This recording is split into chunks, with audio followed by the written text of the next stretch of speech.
ಇಂದಿನ ಈ ಒಂದು ಪತ್ರಿಕಾಗೋಷ್ಠಿಗೆ ಆಗಮಿಸಿರ್ತಕ್ಕಂಥ ದೃಶ್ಯ ಮಾಧ್ಯಮ ಹಾಗೂ ಪತ್ರಿಕಾ ಮಾಧ್ಯಮದ ಎಲ್ಲ ಬಂಧು ಮಿತ್ರರನ್ನು ನಾನು ಸ್ವಾಗತಿಸ್ತಾ ಇದ್ದೇನೆ. ಈ ಒಂದು ಪತ್ರಿಕಾಗೋಷ್ಠಿಯಲ್ಲಿ ಶ್ರೀರಾಮ್ ಭಜನಾ ಮಂದಿರ ರಿಜಿಸ್ಟರ್ಡ್ ಕೊಲ್ಯ ಇದರ ಪ್ರಸ್ತುತ ಅಧ್ಯಕ್ಷರಾಗಿರ್ತಕ್ಕಂಥ ಶ್ರೀ ಪ್ರೀತಮ್ ಅವರಿದ್ದಾರೆ. ಅದೇ ರೀತಿ ಶ್ರೀರಾಮ್ ಫ್ರೆಂಡ್ ಸರ್ಕಲ್ ರಿಜಿಸ್ಟರ್ಡ್ ಕೊಲ್ಯ ಇದರ ಪ್ರಸ್ತುತ ಅಧ್ಯಕ್ಷರಾಗಿರ್ತಕ್ಕಂಥ ವಿಶ್ವತ್ ಕುಲಲ್ರವರಿದ್ದಾರೆ. ಇದರ ಜೊತೆಯಲ್ಲಿ ಈ ವರ್ಷ ಅಮೃತ ಮಹೋತ್ಸವ 75ನೇ ವರ್ಷ ನಮ್ಮ ಶ್ರೀರಾಮ್ ಭಜನಾ ಮಂದಿರಕ್ಕೆ ತುಂಬಿದೊಂದು ಈ ಶುಭ ಸಂದರ್ಭದಲ್ಲಿ ಅದರ ಅಮೃತ ಮಹೋತ್ಸವ ಸಮಿತಿಯ ಅಧ್ಯಕ್ಷರಾಗಿರ್ತಕ್ಕಂಥ ಪ್ರಶಾಂತ್ ಗಟ್ಟಿ ಅವರು ನಮ್ಮ ಜೊತೆ ಇದ್ದಾರೆ. ಮತ್ತು ನಾನು ಅಭಿಷೇಕ್ ಉಳ್ಳಾಳ್ ಶ್ರೀರಾಮ್ ಫ್ರೆಂಡ್ ಸರ್ಕಲ್ನ ಕೋಶಾಧಿಕಾರಿ ಹಾಗೂ ಅಮೃತ ಮಹೋತ್ಸವ ಸಮಿತಿಯ ಕಾರ್ಯದರ್ಶಿಯಾಗಿ ಜವಾಬ್ದಾರಿಯನ್ನು ನಾನು ನಡೆಸ್ತಾ ಇದ್ದೇನೆ.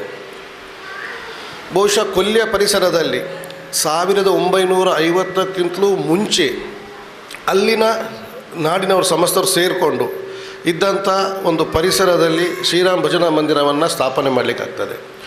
ಈ ಸ್ಥಾಪನೆ ಮಾಡಿದಂಥ ಸಂದರ್ಭದಲ್ಲಿ ಅಂದಿನ ಹಿರಿಯರಾಗಿರ್ತಕ್ಕಂಥ ಲಿಂಗಪ್ಪ ಪೂಜಾರಿ ಆಗಿರ್ಬೋದು ಅನೇಕರು ಜೊತೆಗೂಡಿ ಒಂದು ಭಜನಾ ಮಂದಿರವನ್ನು ಸ್ಥಾಪನೆ ಮಾಡ್ತಾರೆ. 1950ನೇ ಇಸವಿಯಲ್ಲಿ ದಿವಂಗತ ಸೋಮಯ್ಯ ಪೂಜಾರಿ ಅವರು ಅಂದಿನ ಕಾಲದಲ್ಲಿ ಸುಮಾರು 1 ಸೆನ್ಸ್ ಜಾಗವನ್ನು ದೇಣಿಗೆ ರೂಪದಲ್ಲಿ ಶ್ರೀರಾಮ್ ಭಜನಾ ಮಂದಿರಕ್ಕೆ ನೀಡ್ತಾರೆ. ಅಂದು ಅವರು ನೀಡಿದಂಥ ಸ್ಥಳದಲ್ಲೇ ಚಿಕ್ಕ ಹಂಚಿನ ಕಟ್ಟಡೆಯಲ್ಲಿ ಶುರುವಾದಂಥ ಭಜನಾ ಮಂದಿರ ನಂತರ 25 ವರ್ಷಗಳ ಕಾಲ ನಿರಂತರವಾಗಿ ಅಲ್ಲಿ ಭಜನೆ ಮತ್ತು ಅನೇಕ ವಾರ್ಷಿಕ ಕಾರ್ಯಕ್ರಮ ಚಟುವಟಿಕೆಗಳನ್ನು ಸೇರಿಕೊಂಡು ಮುಂದುವರಿಸ್ತಾ ಬರ್ತಾಯಿದ್ದಾರೆ. ಅದಾದ ಮೇಲೆ ಸರಿಸುಮಾರು 50ನೇ ವರ್ಷ ತುಂಬುವಂಥ ಹೊತ್ತಿಗೆ ಪದ್ಮನಾಭ ಪಿಲಾರ್ ದಿವಂಗತ ಪದ್ಮನಾಭ ಪಿಲಾರ್ ಅವರು ಅದನ್ನು ಭಾರಿ ಯಶಸ್ವಿಯಾಗಿ ನಡೆಸ್ಕೊಂಡು ಮುಂದುವರಿಸ್ತಾ ಹೋಗ್ತಾರೆ. 75ನೇ ವರ್ಷಕ್ಕೂ ಕೂಡ ಅನೇಕ ರೀತಿಯಾದಂಥ 50ನೇ ವರ್ಷಕ್ಕೂ ಕೂಡ ಅನೇಕ ರೀತಿಯಾಗಿರ್ತಕ್ಕಂಥ ಕಾರ್ಯಕ್ರಮಗಳನ್ನು ಹಮ್ಮಿಕೊಂಡ್ರು. ಅಂದಿನ ಕಾಲದಲ್ಲಿ ಬಹಳ ಯಶಸ್ವಿಯಾಗಿ ನಮಗೆ ನಮ್ಮದೇ ಆಗಿರ್ತಕ್ಕಂಥ ಒಂದು ಕಟ್ಟಡ ಬೇಕು, ಈ ಪರಿಸರದಲ್ಲಿ ಭಜನಾ ಮಂದಿರ ಯಾವಾಗಲೂ ಸ್ಥಿರವಾಗಿರಬೇಕು ಅಂತ ಹೇಳುವ ಉದ್ದೇಶದಲ್ಲಿ ಅವರ ಸ್ವಂತ ವೆಚ್ಚದಲ್ಲಿ ಅವರು ಕಟ್ಟಡವನ್ನು ನಿರ್ಮಾಣ ಮಾಡ್ತಾರೆ. ಅದಾದ ನಂತರ ಮುಂದಿನ ದಿನಗಳಲ್ಲಿ ಅಲ್ಲಿಯ ಪರಿಸರದವರು ಅನೇಕರು ಹಿರಿಯರಾಗಿರ್ತಕ್ಕಂಥ ನಮ್ಮ ತಿಮ್ಮಯ್ಯ ಪೂಜಾರಿ ಆಗಿರ್ಬೋದು, ಗೋಪಾಲ್ ಬಂಗೈರ್ ಆಗಿರ್ಬೋದು, ರಮನಾಥ ಗಟ್ಟಿ ಆಗಿರ್ಬೋದು, ರಾಜೀವ್ ಪೂಜಾರಿ ಆಗಿರ್ಬೋದು, ದಾಮೋದರ್ ಪೂಜಾರಿ, ವಿಶ್ವನಾಥ್ ಟೈಲರ್, ರಾಮಪ್ಪ ಟೈಲರ್, ಮತ್ತು ಅದೇ ರೀತಿಯಲ್ಲಿ ಪದ್ಮನಾಭ ಪಿಲಾರಾವ್ ಆಗಿರ್ಬೋದು, ಭಾಸ್ಕರ್ ಜಿ ಕೆ ಆಗಿರ್ಬೋದು, ರಾಮಚಂದ್ರ ಗಟ್ಟಿ ಆಗಿರ್ಬೋದು, ಕಮಲಾಕ್ಷ ಅವರಾಗಿರ್ಬೋದು, ಶೇಷಪ್ಪ ಶೆಟ್ಟಿ ಅವರಾಗಿರ್ಬೋದು, ಹಾಗೆ ಲಿಂಗಪ್ಪ ಪೂಜಾರಿ ಮತ್ತು ಅನೇಕರು. ಆ ಪರಿಸರ ಅಂತ ಹೇಳಿದರೆ ಕೇವಲ ಇದು ಕೊಲ್ಯ ಮಾತ್ರ ಅಲ್ಲ, ಸರಿಸುಮಾರು ಭಜನಾ ಮಂದಿರಕ್ಕೆ ಮಂಗಳೂರಲ್ಲಿರ್ಬೋದು, ಅದೇ ರೀತಿಯಿಂದ ಬೇರೆ ಬೇರೆ ಕಾಸರಗೋಡಿಂದ ಅನೇಕ ಜನಗಳು ಬರ್ತಾಯಿದ್ರು. ಯಾಕೆ ಅಂತ ಹೇಳಿದರೆ ವಿಶೇಷತೆ ಏನು ಅಂತ ಹೇಳಿದರೆ ಶ್ರೀರಾಮ್ ಫ್ರೆಂಡ್ ಸರ್ಕಲ್ ಹೇಳುವಂಥ ಒಂದು ಸಂಸ್ಥೆ, ಈ ಮಾತ್ರ ಸಂಸ್ಥೆ ಶ್ರೀರಾಮ್ ಭಜನಾ ಮಂದಿರ ಆಗಿದ್ದರೂ ಕೂಡ ಶ್ರೀರಾಮ್ ಫ್ರೆಂಡ್ ಸರ್ಕಲ್ ಹೇಳುವಂಥ ಸಂಸ್ಥೆ ಅಂದಿನ ಕಾಲದಲ್ಲಿ ಕಬಡ್ಡಿ ಮತ್ತು ಕ್ರಿಕೆಟ್ನಲ್ಲಿ ಬಹಳಷ್ಟು ಹೆಸರನ್ನು ಮಾಡಿದಂಥ ಇವತ್ತಿಗೂ ಕೂಡ ಅದೇ ರೀತಿಯಲ್ಲಿ ಮುಂದುವರಿತಾ ಇದೆ. ಅನೇಕ ಯುವ ಪ್ರತಿಭೆಗಳು ರಾಷ್ಟ್ರೀಯ ಮಟ್ಟಕ್ಕೆ ಇಲ್ಲಿಂದ ಹೋದವರು ಇದ್ದಾರೆ. ಸೊ ವಿಶೇಷವಾಗಿ ಹೇಳುವುದು ಅಂತ ಹೇಳಿದರೆ ಈ ಬಾರಿ 75ನೇ ವಾರ್ಷಿಕೋತ್ಸವ, ಈ ಒಂದು ವಾರ್ಷಿಕೋತ್ಸವ ಕಾರ್ಯಕ್ರಮಕ್ಕೆ ಅನೇಕ ಗಣ್ಯರು, ಬಹುಶಃ ಕರ್ನಾಟಕ ರಾಜ್ಯದ ಸರ್ಕಾರದ ಸ್ಪೀಕರ್ ಅವರು ಕೂಡ ಪಾಲ್ಗೊಳ್ತಾ ಇದ್ದಾರೆ. ಅದೇ ರೀತಿಯಾಗಿರ್ತಕ್ಕಂಥ ಅನೇಕ ಚಿತ್ರರಂಗದಿಂದ ಕೂಡ ಅನೇಕರು ಬರ್ತಾರೆ ಅಂತ ಹೇಳಿದ್ದಾರೆ. ಚಿತ್ರರಂಗ ಆಗಿರ್ಬೋದು ಮತ್ತು ಬೇರೆ ಬೇರೆ ರಂಗದಲ್ಲಿ ಸಾಧನೆಯನ್ನು ಮಾಡಿದಂಥವರನ್ನು ಕೂಡ ಗುರುತಿಸುವಂಥ ಒಂದು ಕಾರ್ಯಕ್ರಮವನ್ನು ನಾವು ಹಮ್ಮಿಕೊಂಡಿದ್ದೇವೆ. ಅದೇ ರೀತಿಯಲ್ಲಿ ನಾಳೆ 7ನೇ ತಾರೀಕಿನಿಂದ ಶುರುವಾಗುವಂಥ ಈ ಕಾರ್ಯಕ್ರಮ ಕೊಲ್ಯ ಶ್ರೀ ಮೂಕಾಂಬಿಕಾ ದೇವಸ್ಥಾನದಿಂದ ಆ ಒಂದು ಕಾಣಿಕೆ ನಮ್ಮದೊಂದು ಪ್ರೊಸೆಷನ್ ಮುಖಾಂತರವಾಗಿ ಬಂದು ಕಂಚಿನ ದೀಪವನ್ನು ಅಲ್ಲಿಂದ ಕೊಡುಗೆಯಾಗಿ ನೀಡಿದ್ದಾರೆ. ಇದೇ ಭಜನಾ ಮಂದಿರದ ಅಧ್ಯಕ್ಷರಾಗಿರ್ತಕ್ಕಂಥ ಪ್ರೀತಮ್ ಅವರು ಕಂಚಿನ ದೀಪವನ್ನು ಇವತ್ತು ಮಂದಿರಕ್ಕೆ ಕೊಡುಗೆಯಾಗಿ ನೀಡಿದ್ದಾರೆ. ಆ ದೀಪವನ್ನು ಮೂಕಾಂಬಿಕಾದಿಂದ ಕುಣಿತ ಭಜನೆಯ ರೂಪದಲ್ಲಿ ಹಾಗೂ ಎಲ್ಲ ಸ್ಥಳೀಯರು ಸೇರಿಕೊಂಡು ಮೂಕಾಂಬಿಕಾ ದೇವಿ ದೇವಸ್ಥಾನದಿಂದ ನಾವು ಕೊಲ್ಲಿಯ ಶ್ರೀರಾಮ್ ಭಜನಾ ಮಂದಿರಕ್ಕೆ ಅದನ್ನು ಬೆಳಕನ್ನು ಪ್ರೊಸೆಷನ್ ಮುಖಾಂತರ ತಂದು ಅಲ್ಲಿ 7 ತಾರೀಕಿನಿಂದ 12ನೇ ತಾರೀಕಿನವರೆಗೆ ಸಂಧ್ಯಾ ಭಜನೆ, ನಿರಂತರ ಸಂಧ್ಯಾ ಭಜನೆಯನ್ನು ನಡೆಸುವಂಥ ಕಾರ್ಯಕ್ರಮವನ್ನು ಹಮ್ಮಿಕೊಂಡಿದ್ದೇವೆ. ಅದಾದ ಮೇಲೆ 13ನೇ ತಾರೀಕಿನಿಂದ 14ನೇ ತಾರೀಕುವರೆಗೆ ಏಕಹ ಭಜನೆ ಹೇಳಿದರೆ ಸೂರ್ಯೋದಯಕ್ಕಿಂತ ಮುಂಚೆ ತೊಡಗಿಸಿಕೊಂಡು ಮರುದಿವಸ ಸೂರ್ಯೋದಯದವರೆಗೆ ನಿರಂತರವಾಗಿ ಭಜನೆ ಕಾರ್ಯಕ್ರಮವನ್ನು ಹಮ್ಮಿಕೊಂಡಿದ್ದೇವೆ. ಅದೇ ರೀತಿ 12ನೇ ತಾರೀಕಿಗೆ ಸಭಾ ಕಾರ್ಯಕ್ರಮ, ಧಾರ್ಮಿಕ ಕಾರ್ಯಕ್ರಮವನ್ನು ಹಮ್ಮಿಕೊಂಡಿದ್ದು ಶಿವದೂತಗಳಿಗೆ ನಾಟಕವನ್ನು ಕೂಡ ಅವತ್ತು ನಾವು ಆಯೋಜನೆ ಮಾಡಿದ್ದೇವೆ.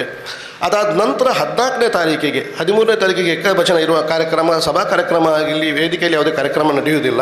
14ನೇ ತಾರೀಕಿನ ದಿವಸ ಶ್ರೀರಾಮ್ ಫ್ರೆಂಡ್ಸ್ ಸರ್ಕಲ್ನ ವತಿಯಿಂದ ವಾರ್ಷಿಕೋತ್ಸವದ ಅಂಗವಾಗಿ ಅವತ್ತು ನಾವು ಸಂಗೀತ ರಸಮಂಜರಿಯನ್ನು ನಾವು ಹಮ್ಮಿಕೊಂಡಿದ್ದೆವು. ಬಟ್ ಕಾರಣಾಂತರಗಳಿಂದ ಪರ್ಮಿಷನ್ಗಳ ಗೊಂದಲಗಳಾದ ಕಾರಣ ನಾವು ಅದನ್ನು ಕ್ಯಾನ್ಸಲ್ ಮಾಡಿ ಜೋಡು ಜೀಟಿಗೆ ಅಂತ ಹೇಳುವಂಥ ಧಾರ್ಮಿಕವಾಗಿರ್ತಕ್ಕಂಥ ಒಂದು ಆ ನಾಟಕವನ್ನು ಅವತ್ತು 14ನೇ ತಾರೀಕಿನ ದಿವಸ ನಾವು ಹಮ್ಮಿಕೊಂಡಿದ್ದೇವೆ.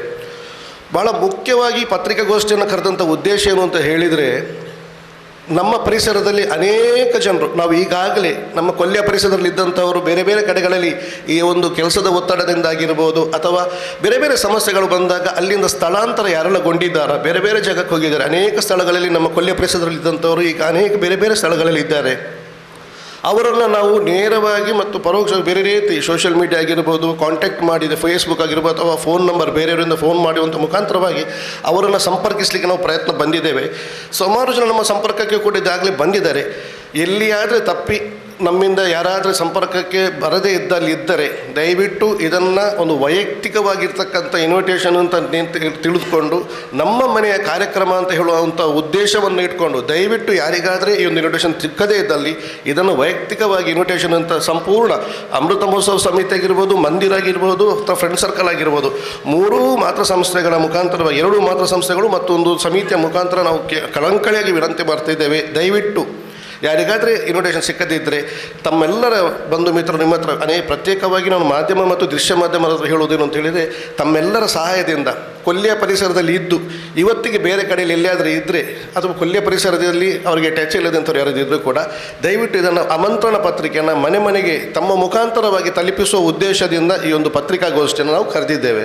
ಚಿತ್ರನಟರು ನಾವು ಈಗಾಗಲೇ ರಾಜ್ ಬಿ ಶೆಟ್ಟಿ ಹತ್ರ ಮಾತಾಡಿದ್ದೇವೆ. ಅವರಿಗೆ ಕೂಡ ಶೂಟಿಂಗ್ನ ಪ್ರಮುಖವಾಗಿ ಅವ್ರು ಬರ್ತಾರೆ ಅಂತ ಹೇಳಿದರೆ, ಬೈ ಚಾನ್ಸ್ ಅವತ್ತಿಗೆ ಶೂಟಿಂಗ್ ಇಲ್ಲದ ದಿವಸ ಇದ್ದರೆ ಅವ್ರು ಖಂಡಿತವಾಗ್ಲೂ ಬರ್ತಾರೆ. ಅದೇ ರೀತಿಯಲ್ಲಿ ಗುರು ಸನಿಲ್ ಅವರು ಕೂಡ ಬರ್ತಾರೆ ಅಂತ ಒಪ್ಪಿಕೊಂಡಿದ್ದಾರೆ. ಆದರೆ 14ನೇ ತಾರೀಕಿನ ದಿವಸ ಅವರು ಕತಾರಿಯಿಂದ ಕನೆಕ್ಟಿಂಗ್ ಫ್ಲೈಟ್ ಇರುವ ಕಾರಣ ಲೇಟ್ ಆದರೆ ತಡ ಆದರೆ ಬರೋದಿಲ್ಲ ಅಂತ ಅವರು ಕೂಡ ಹೇಳಿದ್ದಾರೆ. ಅದು ಬಿಟ್ಟರೆ ಸ್ಥಳೀಯರು ಅನೇಕ ಜನ ಬರಲಿಕ್ಕಿದ್ದಾರೆ ಅಂತ ನಮಗೆ ಈಗಾಗಲೇ ನಾವು ಮಾತಾಡಿದ್ದೇವೆ.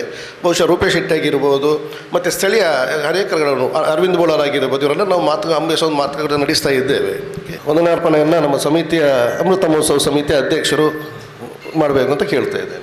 ಶ್ರೀರಾಮ ಫ್ರೆಂಡ್ಸ್ ಸರ್ಕಲ್, ಶ್ರೀರಾಮ ಭಜನಾ ಮಂದಿರ, ಶ್ರೀರಾಮ ಮಹಿಳಾ ಮಂಡಳಿ ಹಾಗೂ ಶ್ರೀರಾಮ ವಜ್ರ ಮಹೋತ್ಸವ ಸಮಿತಿ ಇದರ ಸಂಯುಕ್ತ ಆಶ್ರಯದಲ್ಲಿ ನಡೆಯುತ್ತಿರುವಂಥ ಅಮೃತ ಮಹೋತ್ಸವ ಸಮಿತಿ ಇದರ ಸಂಯುಕ್ತ ಆಶ್ರಯದಲ್ಲಿ ನಡೆಯುವಂಥ 75ನೇ ವರ್ಷದ ಅಮೃತ ಮಹೋತ್ಸವ, ಶ್ರೀರಾಮ ಭಜನಾ ಮಂದಿರದ ಅಮೃತ ಮಹೋತ್ಸವದ ಪ್ರಯುಕ್ತ ಕರೆದಂಥ